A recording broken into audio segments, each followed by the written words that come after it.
Well, howdy, y'all. It's your internet best friend, Danny. This is Market Explainer, America's #1 business news podcast. As always, I'm joined by my co-host. Before we jump into it, I want to tell you about a sponsor, my company, Powerhouse Drones. Now, if you want to buy a drone as a hobby or you're thinking of starting a drone business and you want to learn, you can go to powerhousedrones.com, learn about the different drone options, what those drones do, and which ones to buy, and they will forward you off to Amazon, and you can pick out your drone today. That is powerhousedrones.com. I don't know if you're going to like my take on this last story. Okay. So this last story of a 2.7 million startups found the company ideal founders. age. Found that the ideal age to start a business is much older than you think. If it's between your 40s and 50s. So too bad you're 64, you know? Too bad I'm 557. I think this is a really cool story that nobody that Danny wants to care about is going to care about. Because here's the deal. Here's the reality of this story. I will break this down very simply for folks. The fact is when you're young, you don't know shit. Correct. Okay? That's this entire 2.7 million people, right? Company founders that at least had one employee so that they got past the I'm the only one working, right? So they had some form of success. If you've hired an employee, you've probably had some form of success, right? As a company, right? Now, so 2.7 million companies, that's probably a wide range. If I got into the numbers, right, to which nobody cares about, probably a wide range from people with one employee to probably 100 employees, 10. Right, or whatever. Oh, okay. And done by MIT, which took a couple of years, I think, to do, right? Actually, it took 7 years to do. So over a course of 7 years. What is MIT? You know who MIT is. Everybody knows who MIT is. So MIT, book nerds, big head, big brains, right? Right. Big brains spent 7 years interviewing all these people to figure out that when you're young, you don't have the experience to do certain things. It doesn't mean you can't. We're just talking about the law of averages here, right? Right. But the problem is when you're young, and we all suffered this, when we're young, when you're 18, when you're 15 to 25, right? When you're 15 to 30, when you're young, you rage against the machine, as we used to say in the 80s. You rage against this complex that is constantly telling you you're too young to know what you're talking about. You're too young to know.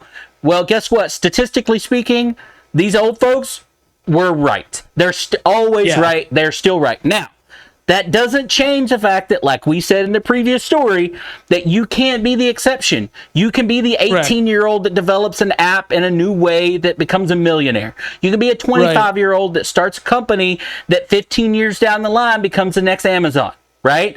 You can. Right. We're just talking about, statistically speaking, when you're young, you do not have the experience, which is why this article led to when people that start businesses in their 30s, in their 40s, in their 50s, hell, even in your 60s, are much more likely to succeed, statistically speaking, than someone that starts one before they're 30. Listen, there's always that. If you're on Inspiration Instagram, which is a kind of a league of its own. I can only take so much of that. There's only so much positivity I can take, and then I'm done. I am a person full of hope and optimism. There's only so much positivity I can stand before I'm like, all right, the world is doomed. But you'll see this meme runs around that, and this is something that is true. That, Colonel Sanders never fried a piece of chicken until he was 65 or 67. Right. And the reality is that's so and true. Failed and once. His original chicken restaurant failed. And that guy had a litany of failures before his 60s. Mm-hmm. And his, one of his most brilliant partners in that business was this guy named Dave Thomas, who later left to start Wendy's. But what And I think these last followed his experience from that to create Correct. Wendy's. So what I'm garnering or what I'm gleaning from this article and sort of what we were saying, I was saying in the last segment, was that it really is never a wrong time to try to start a business. If you're a young kid, and here's the reality, if you're younger, it's less likely your business is going to succeed. It's 2.2 times more likely when you're 30s, 40s, and 50s that your business succeeds. But to say that, but the reality is, why not try? So if you're old and you're seeing, like when we're talking about this stuff, 20-year-olds going out and 25-year-olds creating $100 million businesses, and that might discourage you, don't be discouraged by this, right? The best time to start a business is in your 40s and 50s. And your highest earning years, if you're a salary man, is in your 40s and 50s. That's when you're going to earn the most money. So you might. Well, at that was point, classically speaking. I don't know if that's the case going forward, and I don't know. That's the part I really out of this story that I think is the biggest thing. I think the future is the future of what we kind of have termed in the 2020 is the future of the side hustle. I think the multiple job market, the job you do for this company you work for 40 hours a week, and the job that you do on the side to add extra money, or that hopefully maybe one day takes over this other job, and maybe it doesn't. Maybe you're just one of those people that for the next 10 years, you use your 40-hour week job to do this, and you invest all the ones you make in the side hustle until you can retire early, whatever it may be. But that people think it's one or the other. And again, it's because of conditioning. We've been told by these older generations that you either have to work or you have to start your own company. And it's just not that, it's not that cut and dry. It ain't that way, You do not have to be all in. Stop listening to these stupid life coaches. These stupid, dumb life coaches that don't make any money, but they've got life coach next to their name, that somewhere along the line, they all lied to each other. They got in this big life coach meeting and they told everybody, all right, here's what we're going to do. We're going to go out on the internet and we're going to tell everybody that if they don't give it their all, if they don't 100% buy in, if they don't jump in the deep end, that they're not going to make it. They lied to you. They've lied to you for decades now. The fact is you can see if something works before you go all in. So I just think that what this article is proving to me is that there is never a bad time to start a business. There's never a bad time. And, I'll go back to something my dad always said was like, one of my cousins was telling him that, he's like, well, I don't know if I can afford another kid, but I want it. And my dad kind of grabbed him and said, my greatest regret is that I didn't have more kids. There's never a good time to have a kid. Never. It messes up whatever your routine is. Having another kid is going to ruin it. But the reward, and this is my father, the reward is always so much more worth it. There is never the right time to start a business. There's never a right time to do anything. There's just your life. And at some point in time, the thing just stops ticking and you just end up at the ground. And so why not, if you're 50, 60, this is very Gary Vee of people to say, but why not start it? Like, what do you got to lose? Gary Vee knows these numbers. It's why he's been saying it for the last couple of years, especially. Correct. Gary Vee knows these numbers. But look, my mother used to have a very similar saying, in that if everybody waited until they could financially be ready to have kids, no one would ever have kids. Right? Correct. Your normal everyday person. That was her way of saying it. But look, I also had a mentor of mine that told me, he said, it's always good to start a good business, and it's never good to start a bad business. But how do you know which is which? Right. And the fact is you don't. Correct. You don't. Until you go down the path, you don't know whether it was a good business idea or a bad business idea until you put it out there. Now, you might be able to weed some of the really bad ones out by a little bit of research first, okay? Correct. And a little bit of test marketing first. Again, like we were just talking about esports. If nobody ever went out there and started recording themselves playing video games and figured out that somebody was willing to watch it, we don't have this entire industry, right? And guess what? People have been telling them for decades, since this is stupid. This is stupid. You're never going to go anywhere playing Pac-Man. You know how many people will watch someone play old school Pac-Man in today's world? Right. It's insane. and here's the other angle to this. Going off what you said, I ran into a guy who said he made more than he ever did at his job. I think he said it was 85 grand a year. I don't remember what it was, the exact number, but he plays old school video games on Facebook as Facebook Gaming as a partner.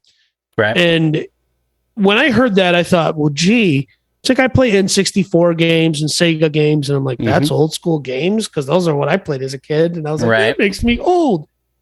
But I realized, I was like, so this guy's just sitting in a cafe in the middle of the day.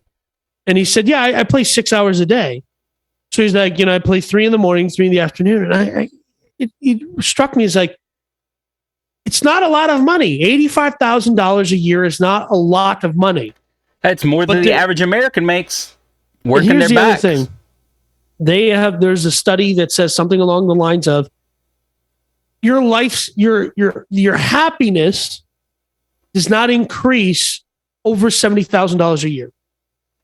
Okay. Your lifestyle might get nicer, might get more convenient, might have nicer stuff, but your happiness is incrementally increased after $70,000 a year. So here's somebody who's maximized his income happiness, and he's playing video games. So he's very happy with the work he's doing. 30 hours a week. It's not even 8 hours. He's not even putting in a full work week, and he's making that much money. Playing video. This goes back to, you just got to start something. Danny and I had this conversation 3 years ago. Right. You just got to start something.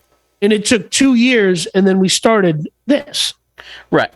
And yeah, so I just thought this article was very interesting because the impression we get from the market is everybody is making billion-dollar deals, right? And they're all 22 years old. And the reality is, the stark reality is 50% of Americans work for small business. Small businesses that are mom and pop shops with 2, 5, up to 100 employees. And that's 50% of America. That's wild. Well, but look, this all goes back to the we only see, again, we walk through life with blinders on. We only see, you know what I mean, the Paul brothers, right, and their success. Right. We only see the Casey Neistats. We only see the Joe Rogans, because they're in our face. We listen to them. We whatever, you know what I mean? So that's what we see, and you don't understand that kind of success at that age is so rare, right? What this article, again, it's talking about statistics, and this is not a bash on young folks. It's not. No. What it is it's just telling you that when you can combine innovation with experience, your chances of success go skyrocket through. Right? Drastically. So if you're a 20, I would tell you this, and this is true year over year, if you really look at who sits on these boards for these companies and stuff like that, you get these young innovators with a whole bunch of these old school folks that have been around a bunch of different businesses, that have helped a bunch of different businesses. The 2 major real estate companies that I've been a part of that have now gone public, both of them follow the exact same path of it had an innovator, a creator of the company that then did not make it to the big board, did not make it public, did not do any of these things until they went out and found the people that helped other companies go public, because their names gave credence to their ideas. Those credence to ideas brought on more people that had helped companies go public, right?